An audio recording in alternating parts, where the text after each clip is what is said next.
శివమహాపురాణంలో శతరుద్ర సంహితలో 37 చాప్టర్లో 51 శ్లోకం నుంచి వ్యాసుల వారు ఎప్పుడైతే పాండవుల దగ్గరికి వచ్చారో పాండవులు ఆయనకి విధి విధానంగా నిజంగా మేము కృతార్థులం అయిపోయాం, మా జన్మ సార్థకం అయిపోయింది అన్నట్టుగా ఆయన్ని పూజించుకున్నారు.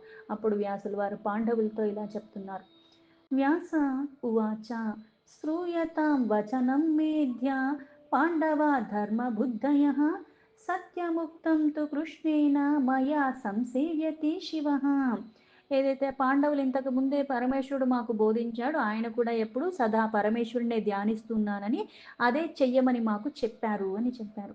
దానికి సమాధానంగా వ్యాసులు పాండవులతో ఇలా చెప్తున్నారు. ఓ ధర్మ బుద్ధి కలిగిన వాళ్ళారా, నేను చెప్పేది కూడా వినండి. ఆ శ్రీకృష్ణుడు చెప్పింది పరమ సత్యము, ఎందుకంటే నేను కూడా ఆ సదాశివుణ్ణి ఎప్పుడు ఉపాసన చేస్తూ ఉన్నాను అని. భవద్భిః సేవ్యతాం ప్రీత్యా సుఖం స్యాదతులం సదా సర్వదుఃఖం భవేత్యేవ శివ సేవాత ఏవహి. మీరు కూడా ప్రేమపూర్వకంగా ఆ పరమేశ్వరుణ్ణి పూజించుకోండి, సేవించుకోండి. ఆయన్ని సేవించుకోవటం ద్వారా ఎప్పుడూ సుఖాలే లభిస్తాయి. ఆ పరమేశ్వరుడు యొక్క సేవ కారణంగానే అన్ని దుఃఖాలు కూడా తొలగిపోతాయి అన్నాడు. నందీశ్వర ఉవాచ అత పంచసు తేషవ్యేవ విచార్య శివపూజనే అర్జునం యోగ్యముచ్చార్య వ్యాసో మునివరస్తథా. ఆ నందీశ్వరుడు మళ్ళీ ఇలా చెప్తున్నాడు. దీని తర్వాత వీళ్ళు విచారణలో పడ్డారు. ఆ మునివరుడైన వ్యాసుల వారు కూడా ఈ 5గురు పాండవుల్లో అర్జునుడు శివ పూజకి యోగ్యుడు అని ఆయన కూడా భావించాడు. 5గురు ఉన్నప్పుడు అదే తల్లికి పుట్టిన వాళ్ళు అదే పరిస్థితుల్లో 5గురు ఉన్నారు. అయినప్పటికీ కూడా యోగ్యత ఒకళ్ళకి, పాత్రత ఒకళ్ళకి, అర్హత ఒకళ్ళకి ఎందుకు వస్తుంది? ఎలా అయితే భగవద్గీత కూడా అంత యుద్ధం జరుగుతున్నప్పటికి కూడా అందరూ పాండవులు సమానమే కృష్ణుడికి, అయినప్పటికీ కూడా అర్జునికి బోధించాడు. అంటే ఏదో ఒక తేడా ఉండాలి కదా. ఎలా అయితే ఒక్కొక్క ఆ పాండవుల్లో ఒక్కొక్కళ్ళు ఒక్కొక్క అంశతో పుట్టినవాళ్ళు. ఈ అర్జునుడు వచ్చి ఇంద్ర అంశతో పుట్టినవాడు. అయితే ఇక్కడ ప్రత్యేకత ఏముంది అర్జునులో అంటే, అందరూ బలమైన యోధులే అయినప్పటికీ కూడా ఈ బలాన్ని దుర్వినియోగం చెయ్యడు. దానికి పైగా లోతైన ఆత్మ పరిశీలన కలిగి ఉన్నవాడు అర్జునుడు. ఆధ్యాత్మిక చింత కూడా ఎక్కువ. అలాగే సందేహాలు తొలగించుకోవటానికి ఎప్పుడు కృష్ణుడినే స్నేహితుడిగా భావించి కృష్ణుడి వెనకాలే ఉన్నవాడు. అంటే ఎప్పుడూ కృష్ణుడి వెనకాల ఉన్నవాడికే కష్టం వచ్చిందంటే నీకు నాకు రావా?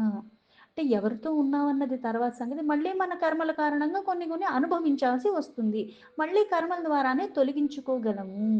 ఈ సందేహాలను తొలగించుకుంటూనే ఆ ప్రయాణాన్ని నిత్యం కూడా చేసేవాడు. అభ్యాస, ఆచరణ త్రికరణ శుద్ధిగా చేసేవాడు. అందుకే కాస్త ప్రత్యేకం. అందుకే ఇక్కడ ఈ పాండవుల్లో అర్జునుడికి శివ పూజత యోగ్యత అని అనుకుని తపస్థానం విచార్యేవం తతస్సా ముని సత్తమః పాండవాన్ ధర్మ సన్నిష్టాన్ పునరేవ బ్రవీదిధం. శివ పూజకి యోగ్యత అర్జునికి అని చెప్పేసి ఆ మునిశ్రేష్ఠుడు ఆ తపస్సుకి కావాల్సిన స్థానాన్ని చెప్పి మళ్ళీ ధర్మనిష్టగా మళ్ళీ ఇలా చెప్పటం మొదలుపెట్టాడు. అంటే ఆ 5గురిలో కూడా తినని చెయ్యమని చెప్పి, అంటే ఒకటి చేసినా వాళ్ళకు వస్తుంది. ఎలా అయితే మనం చేసేదన్నీ కూడా మన పితృల ద్వారా మనకి ఎలా అయితే కొన్ని లభిస్తూ ఉన్నాయో అలాగే మనం చేయటం ద్వారా పితృలు కూడా ఉద్ధరింపబడతారు. అలాగే మన చుట్టూ ఉన్నవాళ్ళు కూడా, మన కుటుంబంలో ఉన్నవాళ్ళు కూడా. వ్యాస ఉవాచ श्रूयतां पाण्डवाः सर्वे कथयामि हितं सदा శివం సర్వం పరం దృష్ట్వా పరం బ్రహ్మ సతాం గతిం. ఆ వ్యాసుల వారు మళ్ళీ పాండవులతో ఇలా చెప్తాం. పాండవులారా, నేను మీ అందరికీ హితకరమైనదే చెప్తున్నాను, అందుకని జాగ్రత్తగా వినండి. మీరందరూ కూడా ఎప్పుడు సత్పురుషుల్ని సజ్జనుల్ని కూడా రక్షించాలని ఎప్పుడూ ఉంటారు. అందుకే ఆ సజ్జనులు రక్షణగా ఎప్పుడూ సర్వోత్కృష్టుడైన ఆ పరబ్రహ్మ పరమేశ్వరుడు దర్శన ప్రాప్తి కూడా లభిస్తుంది. బ్రహ్మాది త్రిపరార్ధాంతం యత్కించిదా దృశ్యతే జగత్ తత్సర్వం శివరూపం చ పూజ్యం ధ్యేయం చ తత్పునః. ఆ బ్రహ్మ దగ్గర నుంచి త్రిపురార్ధ పర్యాంతం అందరికీ కూడా ఈ జగత్తులో ఏది కనిపిస్తుందో దాని అన్నిటికీ కూడా ఏమిటి మూలం అంటే అవన్నీ కూడా పరమేశ్వరుడు యొక్క స్వరూపాలే, శివస్వరూపాలే. అందుకే ఆయన్ని పూజించుకోవాలి, ఆయన్నే ధ్యానించాలి. అదే యోగ్యమైన విధానము. సర్వేషాం చైవ సేవ్యోऽసౌ శంకరः సర్వదుఃఖహాః శివాః స్వల్పేన కాలేన సంప్రసీదతి భక్తితః. ఆ శంకరుణ్ణి ప్రార్థించటం ద్వారా ఏ దుఃఖమైనా సరే నశించిపోవాల్సిందే. అందుకే అందరూ ఆయన్నే సేవించుకోవాలి. స్వల్పంగా కొద్దిగా చేసినా సరే శివుడు ప్రసన్నుడైపోతాడు. అందుకే మనం భోలా శంకరుడు అంటాం. సుప్రసన్నో మహేశో హి భక్తేభ్యః సకలప్రదః భుక్తిం ముక్తిం మహీమాత్ర యచ్చతీతి సునిశ్చితం. అందుకే స్వల్పంగా అంటే భక్తి నీలో కొద్దిగా ఉంటే చాలు. మొదటడుగు నువ్వే, తర్వాత ఆయన చూసుకుంటాడు, ఆయన చేపిస్తాడు. భక్తి అనన్యంగా ఉండాలి, శ్రద్ధ అనన్యంగా ఉండాలి. అందుకుని ఆయన ప్రసన్నుడైపోతే నీ భక్తికి ఏమిస్తాడు అంటే సర్వము ఇచ్చేస్తాడు. అందుకే ఈ లోకంలో భోగాలు ఇవ్వటం కాకుండా పరలోకంలో అంటే ముక్తి మరణానంతరం దాన్ని కూడా ప్రసాదిస్తాడు. ఇందులో ఎటువంటి అనుమానం లేదు, నిశ్చయంగా లభిస్తుంది.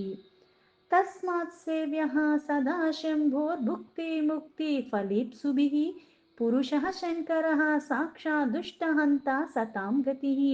అందుకే భోగాలంటే నిజంగా భోగాలు కావాలనుకున్నా ఇహలోకంలో నువ్వు జీవించి ఉండగా దానికోసమైనా, ఎందుకంటే భోగాల మీద ప్రీతి చచ్చిపోతే గాని నీ బుద్ధి వైరాగ్యం పూర్ణంగా ఉంటే గాని జ్ఞానం వైపుగా వెళ్ళదు. అది నీకు లభించినా లభించకపోయినా దాని మీదే మనసు ఉంటుంది, దాని మీదే రమిస్తూ ఉంటుంది, చచ్చేంత వరకు దాని మీదే ఉంటుంది. ఎప్పుడైతే వైరాగ్యం పూర్ణంగా వస్తుందో అప్పుడు భోగం ఉన్నా దాని మీద నీకు ఎటువంటి ఆశ ఉండదు. అది తొలగిపోతే అప్పుడు చింతన మారుతుంది. అందుకే భోగాలైనా, మోక్షాలైనా ఏది కావాలనుకుని ఆయన్ని ఎవరైతే సర్వదా సేవించుకుంటున్నారో వాళ్ళకవి లభిస్తాయి. అంటే నువ్వు కోరిక ఏదుందో అది నీకు తప్పకుండా లభిస్తుంది సేవ చేసినంత మాత్రం చేత. అందుకే ఆ పరమేశ్వరుడే సాక్షాత్తు పురుషోత్తముడు. పరంతు ప్రథమం శక్ర విద్యాః దృఢమనా జపేత్ క్షత్రియస్య పరాక్యస్య చేదమేవం సమాహితం. అందుకే ఈ పరమేశ్వరుడు ఏం చేస్తాడు? దుష్టుల్ని శిక్షిస్తూ ఉంటాడు, సజ్జనులు రక్షిస్తూనే ఉంటాడు. అయితే ముందుగా ఏం చేయాలి అంటే అంతకన్నా ముందుగా చక్ర విద్యని అంటే ఇంద్రుణ్ణి ఉపాసించేయాలి. అదే ఈయన చేసిన తర్వాత శివుణ్ణి చేయటమే శ్రేష్టమైన ఫలితాన్ని ఇస్తుంది. పైగా క్షత్రియులకి ఇదే విధి. ఇంద్రుణ్ణి తర్వాత అప్పుడు పరమేశ్వరుణ్ణి అని. అతో అర్జునశ్చ ప్రథమం శక్ర విద్యాం జపే దృఢం కరిష్యతి పరీక్షాం ప్రాక సంతుష్ట తద్భవిష్యతి. దృఢ నిశ్చయంతో అర్జునికి అంటే ముందుగా ఆ చక్ర విద్యని చేసి చెప్పి దాన్ని జపం చెయ్యి అని చెప్పారు.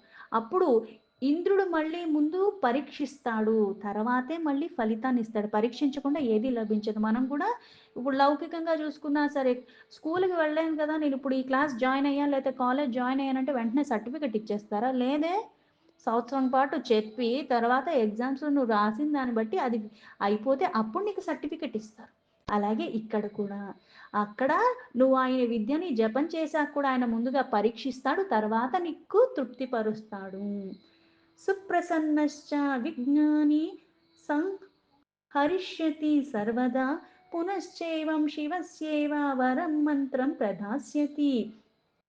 ఆ సంతుష్టుడైపోయిన తర్వాత ఇంకా ఏ విఘ్నము నువ్వు తర్వాత చేసేదానికి ఎక్కడా విఘ్నాలు కలవకుండా కూడా రాకుండా కూడా చూసుకుంటాడు. అప్పుడు ఆ పరమేశ్వర యొక్క ఉత్తమ మంత్రాన్ని కూడా తను ప్రసాదిస్తాడు. నందీశ్వర ఉవాచ ఇత్యుక్త అర్జునాన్ మహాయోపేంద్ర విద్యాముపాదిశాన్ స్నాత్వా చ ప్రాంగముఖో భూత్వా జగ్రాహార్జున ఉగ్రదీహి. నందీశ్వరుడు వెళ్ళి ఇలా చెప్తున్నాడు. వ్యాసుల వారు ఈ ప్రకారంగా చెప్పి అర్జునికి తన దగ్గరికి పిలిపించుకుని ఇంద్రియ విగ్రహణంతా కూడా ఉపదేశించిన తర్వాత వెంటనే దాని మీద అంటే ఇంత బుద్ధి వికసన కలిగి ఉన్నవాడు కాబట్టి ఆ ఉపదేశాన్ని గ్రహించాడు. వెంటనే అర్జునుడు కూడా స్నానం చేసి విధి విధానంగా పూర్వాభిముఖంగా దాన్ని గ్రహణ కూడా చేసేశాడు. పార్థివస్య విద్యానాం చాతస్మై మునివరో దదౌ ప్రత్యువాచ చతాం వ్యాసో ధనశ్జయ ముదారదిః. ఆ సమయంలో ఉదార బుద్ధిమైన మునివరుడైన వ్యాసుల వారు అర్జునికి పార్థివ పూజన విధానాన్ని, పార్థివలింగ పూజా విధానాన్ని కూడా ఉపదేశించాడు. వ్యాస ఉవాచ ఇతో గచ్చాధునా పార్థ ఇంద్రకీలే సుశోభనే జాహ్వావ్యాశ్చ సమీపే స్థిత్వా సమ్యక్ తపః కురు. వ్యాసుల వారు మళ్ళీ అర్జునుడికి ఇలా చెప్పాడు, "ఓ పార్థ, ఇప్పుడు సమయం మించిపోకుండా తొందరగా ఇక్కడి నుంచి మంచి ప్రదేశానికి అంటే ఇంద్రకీల పర్వతం దగ్గరికి వెళ్ళి అక్కడ ఆ గంగా తటాకం దగ్గర ఉండి భక్తితో ఆ తపస్సు చెయ్యి" అని చెప్పాడు. అదృశ్య చైవ విద్యా స్యాత్ సదా తే హితకారిణి ఇత్యాశిషం దదో తస్మై తతః ప్రోవాచ తాన్ముని. ఇలా ఇంద్రకీల పర్వతం దగ్గరికి వెళ్ళమని చెప్పాడు. గంగా తటి దగ్గర తపస్సు మొదలుపెట్టమని చెప్పాడు. ఇదంతా చెప్పిన తర్వాత అదృశ్యమైపోయాడు. విద్య సర్వదా ఇది నీకు హితంగానే చేస్తుంది. ఆ ముని ఇవన్నీ చెప్పి ఆయన్ని ఆశీర్వదించేశాడు. అప్పుడు మళ్ళీ పాండవులతో మళ్ళీ ఇలా చెప్తున్నాడు.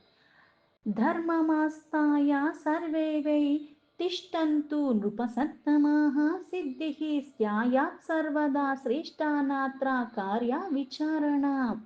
ఓ శ్రేష్ఠ రాజులారా, మీరందరూ కూడా ధర్మాన్ని అంటే ఇప్పుడు ఒకడు తపస్సు చేస్తున్నాడు కాబట్టి దాని ఫలితం మనకు వచ్చేస్తుంది కాబట్టి ఇంకా విచ్చలవిడిగా మనం ఎట్లా అంటే అట్లా ఉండొచ్చని చెప్పలేదు వీళ్ళకు కూడా.